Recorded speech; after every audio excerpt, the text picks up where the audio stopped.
നമസ്കാരം, നമ്മുടെ നെക്സ്റ്റ് വീഡിയോയിലേക്ക് സ്വാഗതം. ഓക്കെ, നമുക്ക് മേജറായിട്ട് ഇപ്പോൾ സോഷ്യൽ മീഡിയ മൊത്തവും കംപ്ലീറ്റ് ഓടിക്കൊണ്ടിരിക്കുന്ന കാര്യമാണ് മാനിഫെസ്റ്റേഷൻ. ഫേസ്ബുക്ക് തുറന്നാൽ മാനിഫെസ്റ്റേഷൻ ടെക്നിക്സ്, കംപ്ലീറ്റ് മാനിഫെസ്റ്റേഷൻസിനെ കുറിച്ചാണ്. ഇൻസ്റ്റാഗ്രാം ഓപ്പൺ ചെയ്താൽ അത് തന്നെയാണ് കണ്ടുകൊണ്ടിരിക്കുന്നത്. അപ്പം ട്വിറ്റർ അങ്ങനെ ഓപ്പൺ ചെയ്യാറില്ല. ട്വിറ്റർ ഓപ്പൺ ചെയ്താലും മേ ബി അതായിരിക്കും.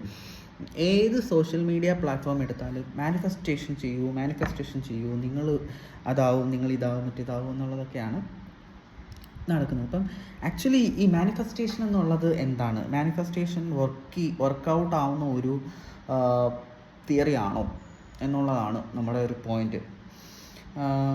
ഇത് നമുക്ക് ശരിക്കും പണ്ട് കുറച്ച് പുരാതന കാലത്തിലോട്ട് പോയാൽ മനുഷ്യർക്കിടയിൽ മനുഷ്യന്മാർ തെറ്റുകൾ ചെയ്യുക. അതെന്ന് വെച്ചാൽ കൂടെയുള്ള ആൾക്കാരെ കൊല്ലുക, അല്ലെങ്കിൽ കൂടെയുള്ള ആൾക്കാരെ ഭക്ഷണമാക്കുക, ഇങ്ങനെയുള്ള പ്രവൃത്തികളില്ല. അതായത് അൺയൂഷ്വലായിട്ട് നമുക്കിപ്പം ചിന്തിക്കാൻ പറ്റാത്ത കുറച്ച് ആക്ടിവിറ്റീസ് പ്രാചീന കാലത്തുള്ള ആൾക്കാർ ചെയ്തിരുന്നു. അപ്പോൾ അവരെയൊക്കെ കൺട്രോളിൽ കൊണ്ടുവരണം.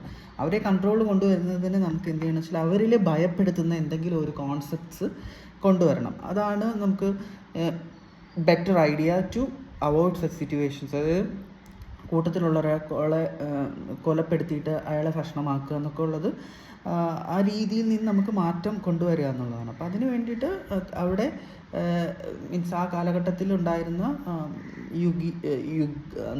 മീൻസ് പ്രമുഖർ ഇൻ ദ സെൻസിനോ ആചാര്യരൊക്കെ ഉണ്ടാക്കിയൊരു സിസ്റ്റമാണ് ഈ ക്ഷേത്രവും അതിനുള്ളിലൊരു ആരാധനയും അതിലൊരു ദൈവമുണ്ടെന്നും, ദൈവം മീൻസ് ഒരു നമുക്കൊരു പ്രാർത്ഥനയ്ക്ക് ഒരാളുണ്ടെന്നും, അപ്പോൾ ആളുടെ ബേസ് ചെയ്തിട്ടാണ് ബാക്കി കാര്യങ്ങളെല്ലാം നടക്കുന്നതെന്നും, അപ്പോൾ ആളെ ഫോളോ ചെയ്തിട്ടാണ് നമ്മളെല്ലാ കാര്യങ്ങളും ചെയ്യണമെന്നുള്ളതൊരു സ്ട്രക്ചർ കൊണ്ടുവന്നു. അപ്പം ഓട്ടോമാറ്റിക്കലി ജനറേഷൻ ടു ജനറേഷൻസ് ആകുമ്പോഴത്തേക്ക് അതൊരു വിശ്വാസമായി മാറി. ആ വിശ്വാസത്തിനെ ബേസ് ചെയ്തിട്ട് നമ്മൾ എന്തെങ്കിലും ചെയ്താലോ അയ്യോ ഇത് നമുക്ക് ദോഷമാവും, നമ്മൾ സ്വർഗത്തിൽ പോകും അല്ലെങ്കിൽ നരകത്തിൽ പോകും എന്നുള്ള കോൺസെപ്റ്റ്സിലോട്ടൊക്കെ വന്നു. അപ്പം peoples are growing in a right way. അവർ വളർന്നുകൊണ്ടിരുന്നു, ഒരു ടെക്നോളജീസ് പഠിച്ചു. അപ്പം എഡ്യൂക്കേഷൻസ് എന്നുള്ളത് നോളജ് ഏൺ ചെയ്യാൻ തുടങ്ങി. അങ്ങനെ നമുക്ക് ഒരു റിയാലിറ്റി കിട്ടി. അതായത് ഓക്കെ, അതെന്ന് പറയുന്നത് ഒരു സിസ്റ്റം ആയിരുന്നു എന്നുള്ളത്. അതായത് ദൈവം എന്ന് പറയുന്നത് ഒരു സിസ്റ്റം എന്നുള്ള രീതിയിലൊരു കോൺസെപ്റ്റാണ്. ഇങ്ങനെ നമുക്ക് മീൻസ് അത്രയും എഡ്യൂക്കേറ്റഡ് അല്ലാത്തത് അല്ലെങ്കിൽ ഇൻ കൺട്രോളിലല്ലാത്ത ഹ്യൂമൻസിനെ കൺട്രോൾ ചെയ്യാൻ വേണ്ടിയിട്ടുള്ള ഒരു ഇമാജിനറി സിസ്റ്റം തന്നെ ആയിരുന്നു ഈ പറയുന്ന ക്ഷേത്രങ്ങളും അതുകൊണ്ടൊക്കെ എല്ലാം എന്നുള്ളതാണ് ശരിക്കും ഒരു കോൺസെപ്റ്റ്.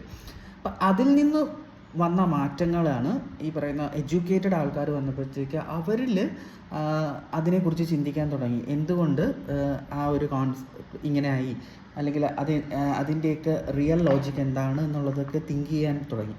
അപ്പോൾ ശരിക്കും പറഞ്ഞാൽ ഇതിനൊക്കെ ഒരു അടിസ്ഥാനം എന്ന് വെച്ചാൽ നമ്മളെല്ലാം കൺട്രോൾ ചെയ്യുന്ന ഒരു സംഭവം എന്ന് വെച്ചാൽ മൈൻഡാണ്, മനസ്സ്.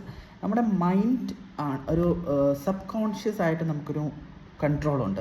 ആ സബ് കോൺഷ്യസ് കൺട്രോളാണ് നമ്മുടെ ഓവറോൾ ആക്ടിവിറ്റീസിനെ കൺട്രോൾ ചെയ്യുന്നത്. അതായത് ഓവറോൾ നമ്മൾ എന്ത് ഡിസിഷൻ എടുക്കുന്നോ, നമ്മൾ എന്തായി തീരുന്നോ, നമ്മൾ എന്ത് ചെയ്യണം, നമ്മളിലേക്ക് എന്ത് വന്നു ചേരണം, നമ്മൾ എന്തൊക്കെ ആൾക്കാർക്ക് വേണ്ടി ചെയ്യണം, അല്ലെങ്കിൽ നമ്മൾ എന്തൊക്കെ കാര്യങ്ങളിലൂടെ മൂവ് ചെയ്യണം എന്നൊക്കെ നമ്മുടെ സബ് കോൺഷ്യസ് മൈൻഡിൽ ഉണ്ട്. അപ്പം അതിനെ എസ്റ്റാബ്ലിഷ് ചെയ്യുന്ന കുറച്ച് കാര്യങ്ങളാണ് നമുക്ക്. അപ്പം എനിക്ക് തോന്നുന്നു ഇപ്പം ആൾക്കാരെല്ലാം എഡ്യൂക്കേറ്റഡ് ആയതുകൊണ്ട് ഈ സബ് കോൺഷ്യസ് മൈൻഡിൻ്റെ ആക്ടിവിറ്റീസിനെ കൺട്രോൾ ചെയ്യണം. അതിന് നമുക്ക് ഇങ്ങനെ ഒരു സോഷ്യൽ മീഡിയ പ്ലാറ്റ്ഫോമിലൂടെ മാനിഫെസ്റ്റേഷൻ എന്ന് പറയുന്ന സെഗ്മെൻറ്റ് സെറ്റാക്കിയിട്ട് ആൾക്കാരിലേക്ക് ഫീഡ് ചെയ്യിക്കുകയാണ്. ഓക്കെ, ഇങ്ങനെയാണ് മൈൻഡ് കൺട്രോൾഡ് ആയിരിക്കണം, മൈൻഡിലോട്ട് ഇങ്ങനെ ഡിസൈഡ് ചെയ്താൽ അങ്ങനെ ആവും എന്നുള്ളത്. പക്ഷേ ഡെഫിനറ്റ്ലി നമ്മുടെ ബ്രെയിനിനെ ഒരു റീസ്ട്രക്ചർ ചെയ്യുന്ന ഒരു പ്രോസസ്സാണ് ഈ സോഷ്യൽ മീഡിയ കംപ്ലീറ്റ് ചെയ്ത്. മേ ബി ഇത് ആരുടെയെങ്കിലുമൊക്കെ അജണ്ടയാവാം. സോഷ്യൽ മീഡിയയിലൂടെ സ്പ്രെഡ് ചെയ്യുന്ന ഈ കാര്യങ്ങളൊക്കെ ആരുടെയെങ്കിലുമൊക്കെ അജണ്ടയാവാം. അപ്പോൾ അതിപ്പം ഒരു റെലവൻറ്റ് ടോപ്പിക്സ് ആകും, അല്ലെങ്കിൽ ഒരു വൈറൽ ടോപ്പിക്സുകളാകുമ്പോഴത്തേക്ക് അത് കുറേ ഇൻഫ്ലുവൻസേഴ്സ് അത് ടേക്ക് കെയർ ചെയ്യും, അതെടുക്കും, അത് ഡിസ്കസ് ചെയ്യും, അതിനെക്കുറിച്ച് സംസാരിക്കുക എന്നുള്ളതാണ്.